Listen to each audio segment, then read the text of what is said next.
Hello everyone to a lesson in science dealing with simple machines. This is a science lesson for 5th standard. Science lesson for 5th standard. And the topic today is simple machines. Now when you hear the word machine, you know machines we have all around us. In our house, outside, at school, in shops, wherever we go we see different types of machines. And machines make work easier for us. Now the simple machines are grouped into some different types like the pulley, the inclined plane, the wheel and axle, the screw and the lever and wedge. These are some of the simple machines that we have seen in our everyday life, but we do not seem to recognize them as machines. We are so used to their use and we are so used to using them that we don't really realize that these are really simple machines. Like a pair of scissors, the hinges on your door, the seesaw that you play at school, and the bottle cap, then bottle opener. All these are examples of simple machines. So let's go on to the lesson on page 203, simple machines.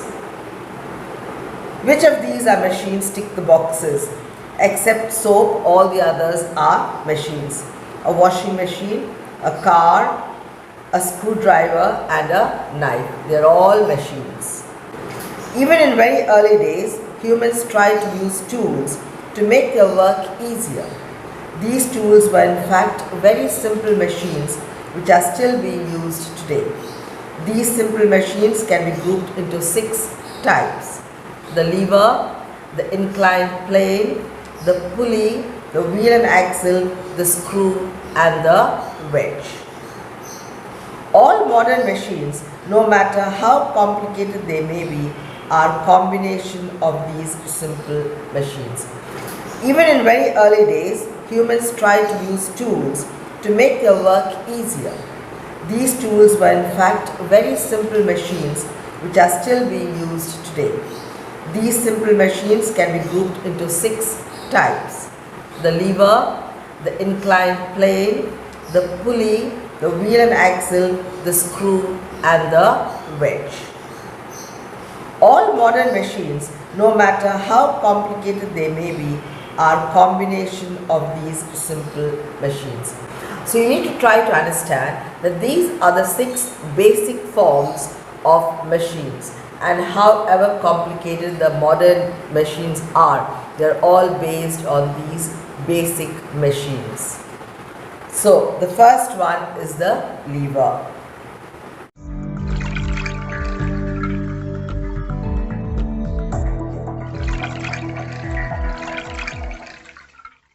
Lever, a simple machine. Lever is a simple machine known to man since prehistoric times. The famous Greek mathematician Archimedes once said, "Give me lever long enough and a fulcrum strong enough, and I will move the earth."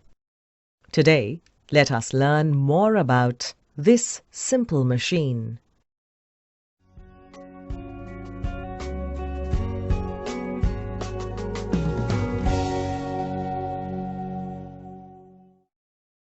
Look at this man trying to move a rock with the help of a long stick resting on a small stone.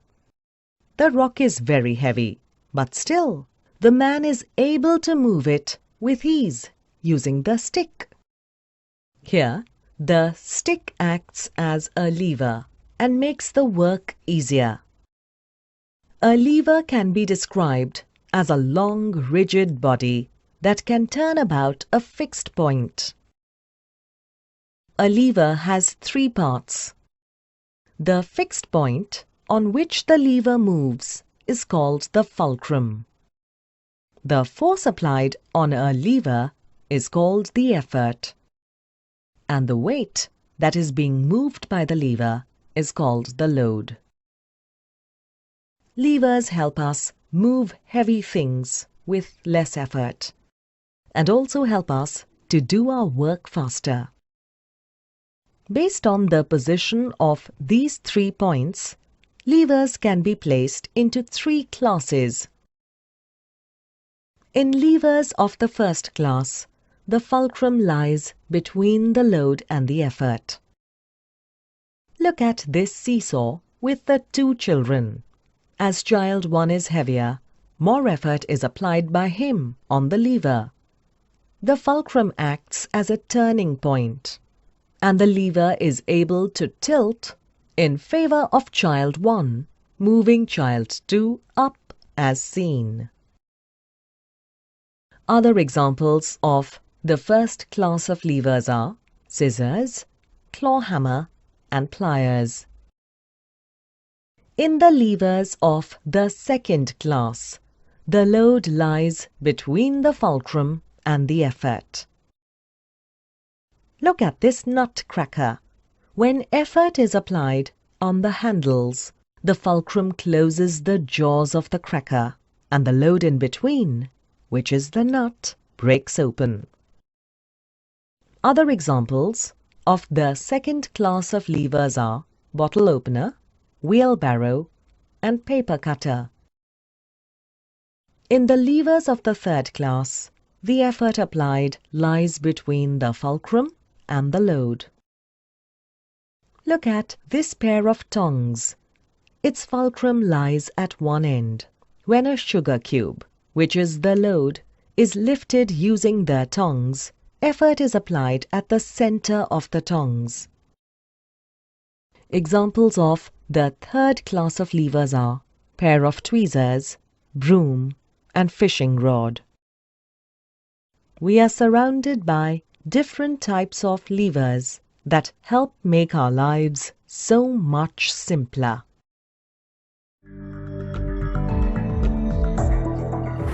When you find it difficult to open the lid of a tin, use the handle of a metal spoon to lift the lid open. The spoon makes it easier for you to open the tin. The spoon is a simple machine. When you find it difficult to open the lid of a tin, use the handle of a metal spoon to lift the lid open. The spoon makes it easier for you to open the tin. The spoon is a simple machine. Now when you take a bottle and you try to open the lid of a bottle or a tin, you take a spoon, and with the spoon you try to raise the lid of the bottle or tin and it opens. Now here the spoon acts as a simple machine and it is the example of a lever. Now look at the picture. A man is using a crowbar to move a heavy object. Now if there's a big stone in front of you, a big huge boulder, and you cannot move it, what do you use? You use a crowbar and push it under the stone or the boulder and try to move it. That is how it works. So that is an example of a simple machine. Let's turn the page. If you are asked to move a big piece of rock or stone, you look for a long stick and a small stone to help you do the work. The stick helps you in the same way as the handle of the spoon. Both the spoon and the stick are called levers. So as I told you, when you want to move a big boulder or a big stone, you take a bit of a long stick or a wooden metal rod and push it under the bottom of this boulder and push the boulder or rock. Now this stick or the rod acts as a simple machine, as an example of a simple lever. A lever is a simple machine that makes work easy. It is a straight, rigid bar that can turn at a fixed point called the fulcrum. It is used to raise or move a weight at one end by applying force on the other. A lever is a simple machine that makes work easy. It is a straight, rigid bar that can turn at a fixed point called the fulcrum. It is used to raise or move a weight at one end by applying force on the other. Now here you come to three types of levers. the first order, lever of the first order. In a lever of this kind, the fulcrum is in between. The effort is at one end and the load is on the other. So just look at the diagram in the textbook. You have the load represented by letter L. The fulcrum is in the center and the effort is represented by letter E. Now what do you understand by this? The fulcrum happens to be at the center. E stands for the effort and L stands for the load. So when you give effort, the load is moved. This is the first order of the lever, with the fulcrum in the center and load at one end and effort at one end. So E stands for the effort. When you give effort and what happens, the load is moved.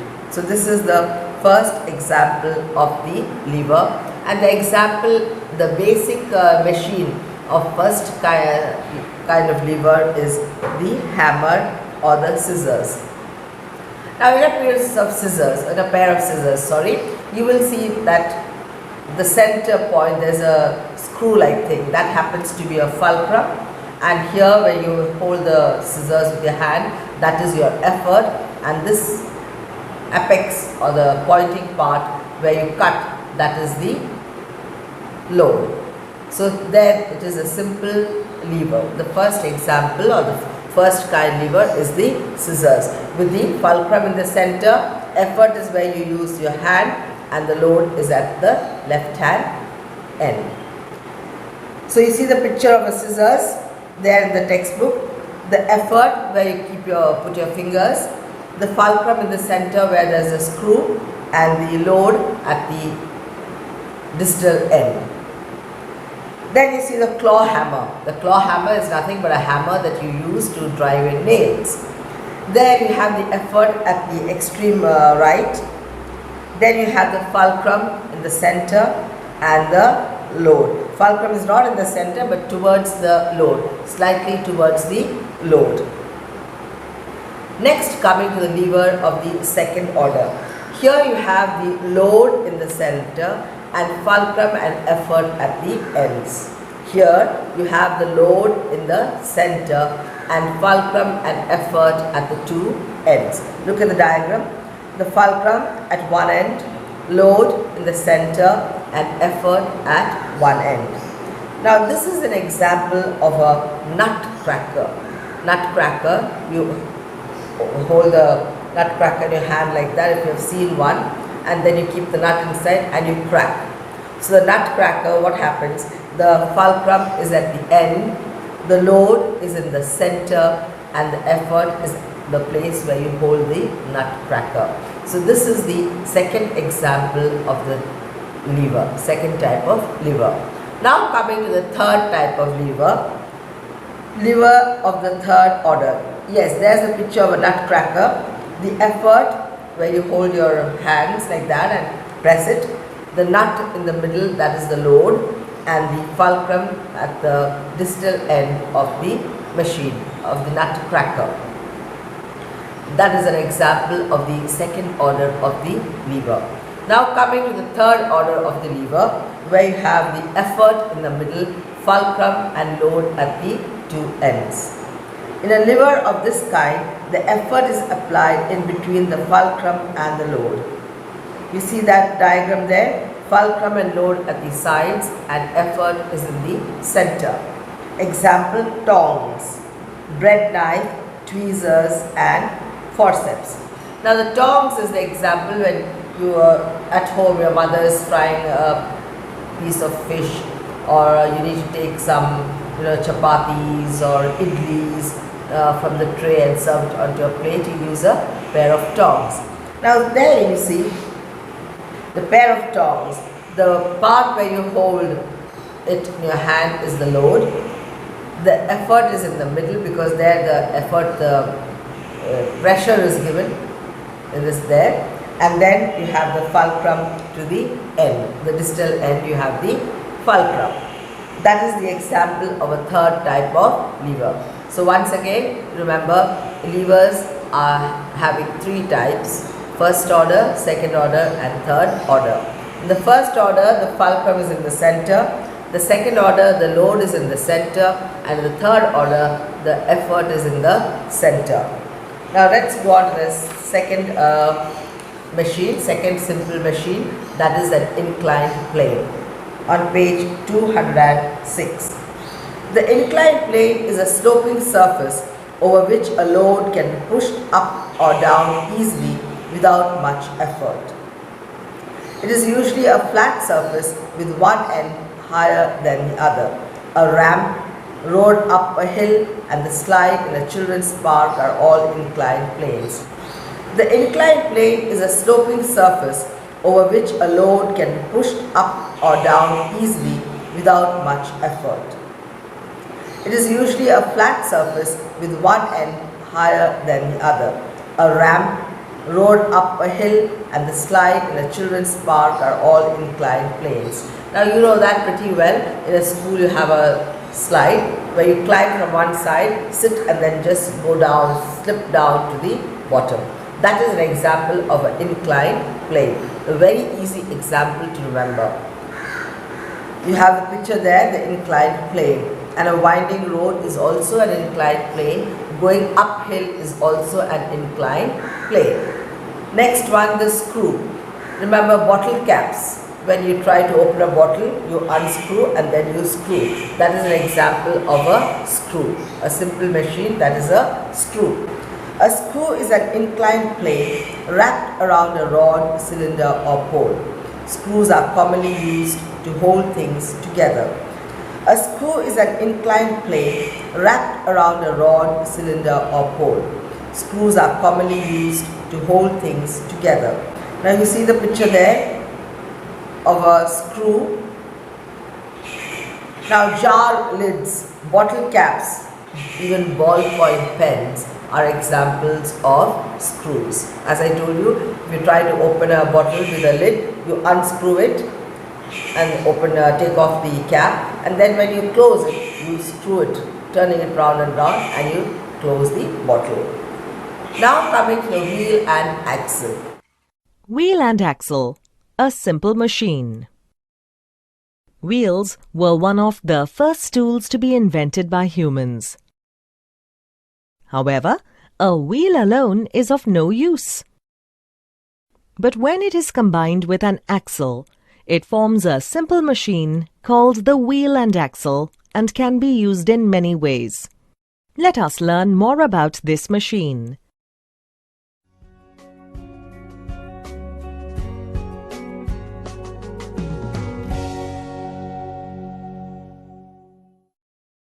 Look at this boy trying to move a heavy wooden box on the floor. The ground is rough and the box just does not move on it easily. So what can the boy do to move the box to another place with less effort? It's simple. He can use the simple machine called wheel and axle and then move the box easily anywhere he likes to.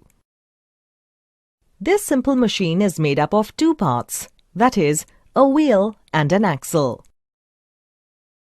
The axle is a straight rod which passes through the center of a circular disc called the wheel. When the wheel is rotated, the axle attached to the wheel also moves. Another way to use a wheel and axle is to rotate the axle, which in turn rotates the wheels attached to it, just like what you see here. Thus, a wheel and axle help to move heavy objects on the ground with less effort. And it also helps to lift heavy objects with little effort. A screwdriver is an example of a wheel and axle. When the round wheel-like handle of a screwdriver is rotated, the metal axe in front starts to rotate, and this arrangement can be used to open even a tightly fixed screw. A wheel and axle is also used to draw water from a well. In this case, when the axle is rotated, the wheel attached to it rotates. The rotating wheel winds the rope around it and helps to pull the bucket of water from the well with less effort. Aren't the wheel and axle the best friends ever?